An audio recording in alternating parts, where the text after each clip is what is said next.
Hey, what's up guys, it's Renaldo here. So this video is going to focus on the Minister of Social Development, Tolashe, who is, the Minister of Social Grants, in essence, looking after the most vulnerable.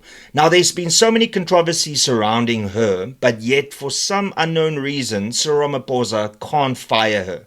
Now, please note that this is the same Cyril Ramaphosa that got rid of Andrew Whitfield as the Deputy Minister, like that, because he took an unauthorized trip to the United States. But yet, when it comes to Tolashe, impossible.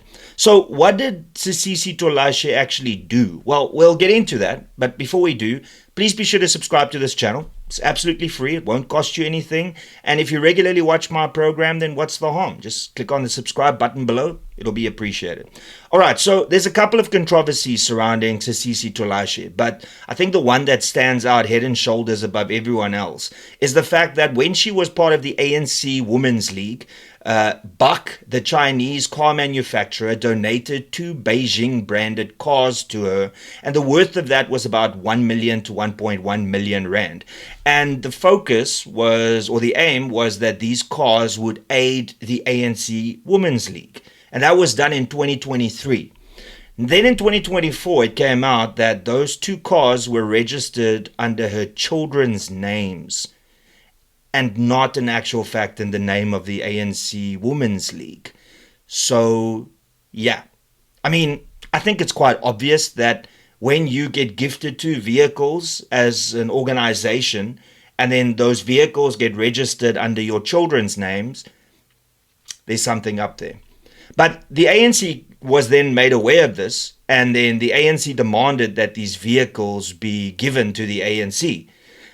And the problem there was that she did give 1 Beijing branded car to them, but the other car was not a car that Buck or Beijing donated to them.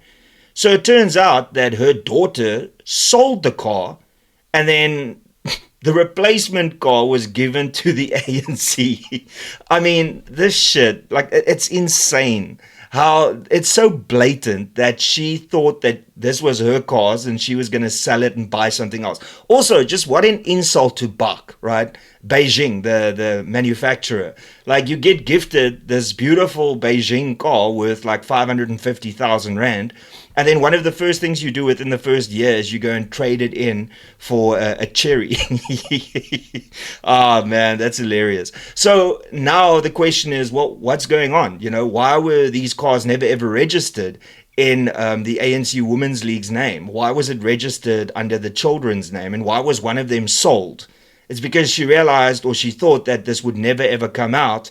And now that it has come out, now it looks like an absolute mess. So that is the biggest one that I would say is clearly illustrating here that there's corruption going on. But there's also been some other things that's been happening. Now, some more context here is that the Minister of Social Development needs to look after the poorest of the poor. This is where the social grants come from. So you would expect the department to spend as little money as possible on things that's not necessary and spend most of their budget on assisting the poorest of the poor.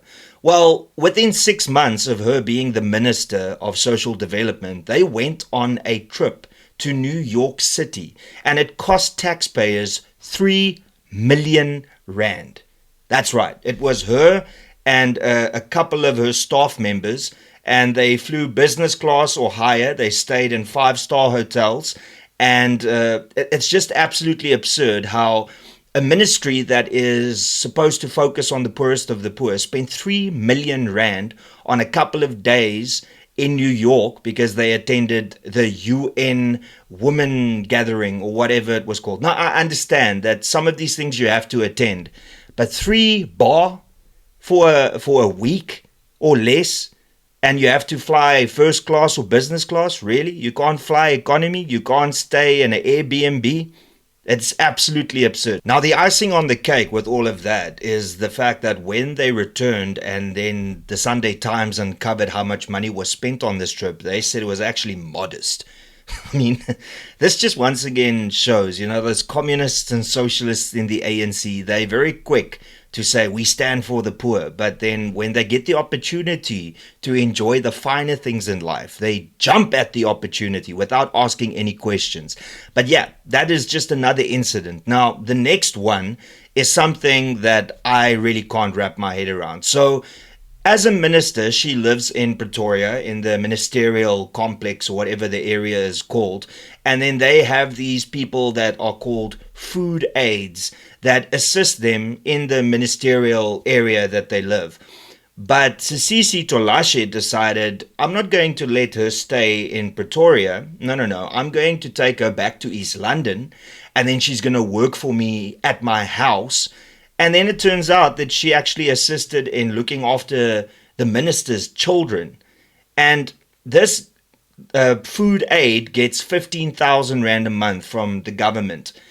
Then it turns out that she had to give the minister's daughter half of her salary because of whatever reason. So firstly, the minister takes this person away from Pretoria, takes her to her own home in Kukompo. Yeah, East London. And then after that, she treats her like a domestic worker. She treats her like somebody that needs to look after the kids.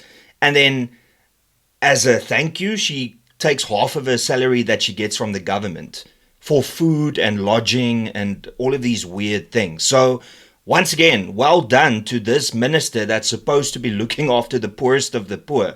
It seems her job in life is to actually take people that are doing well for themselves and make them poorer. That is what seems to be happening here. Another epic fail by her is that the DG in her department, the Director General, was agreed to have his contract extended by 1 year. And then she signed the document acknowledging a 5-year extension, but the cabinet didn't agree to that. In actual fact, it was stated a 1-year extension. But then she misled Parliament, she misled cabinet, and knowingly that she was signing a 5-year contract, signed the 5-year contract, and this now has allowed this person to stay on for an extra 4 years. And the question you have to ask is, what is this person's connection to Sisisi Tolashe? Because the fact that you mislead Parliament, that in itself is almost an immediate dismissal or a very, very heavy sanction against you for doing something like that. But yet, this is Sisisi Tolashe, who seems to have a lot of dirt on ANC cadres and even perhaps Cyril Ramaphosa, so once again she gets away with it. And then lastly, as far as we can tell, because every week there's a new scandal, so maybe it's not lastly, but at least for this video it is, it seems that she also likes to employ friends of her family, because a 22-year-old became her chief of staff. Now just think about that for a second. A chief of staff for a ministerial department needs at least 15 or 20 years worth of experience to know what they are doing. A chief of staff job is not for the faint of heart. That is not a job that somebody can do for longer than 5, 6, or 7 years, because it is soul crushing and it's all consuming. Yet this minister decided to employ somebody that didn't even have a formal degree in that position, and that was also 22 years old, to run an entire department as the chief of staff. Now, when asked about it, she didn't really have much to say, and when it was pointed out, then this seems like, nepotism, because you are employing somebody from a pool of people that you already know and are family friends with. Then obviously she didn't have an answer for that. Now all of these things came up in Parliament when she had to answer some questions, but then she dodged these specific questions because it wasn't in the agenda. But this coming Wednesday, she will be back in Parliament, and then these hard questions are going to be asked, and I will be live streaming it. So at the bottom of this video, in the first comment, you will find the link to that live stream. I'm not sure yet what time it's going to happen, but you can just click on that and then check the time that I set for it on Wednesday. And be sure to join me as we listen to the members of Parliament grilling this minister and asking her to give us answers to these questions. Because the fact that there's so many controversies surrounding her and Cyril Ramaphosa still has not gotten rid of her tells me that perhaps she's got some dirt on some ANC cadres, or even perhaps Cyril Ramaphosa.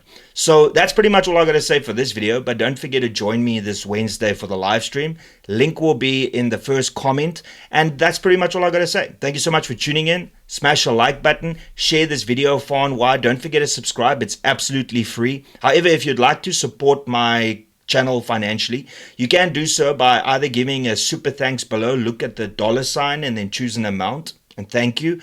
Or you can become a member to this channel. Now, I've got a goal that before the end of the year, I would like to get 1,000 members on this channel.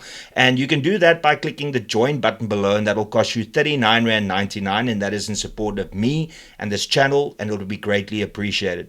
And that's pretty much all I got to say. Till later, cheers, and peace out.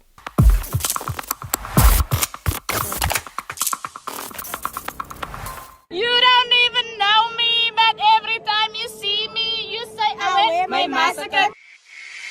You don't even know me, but every time you see me, you say I went my massacre. My massacre. You don't even know me, but every time you see me, you say I went my massacre. My massacre.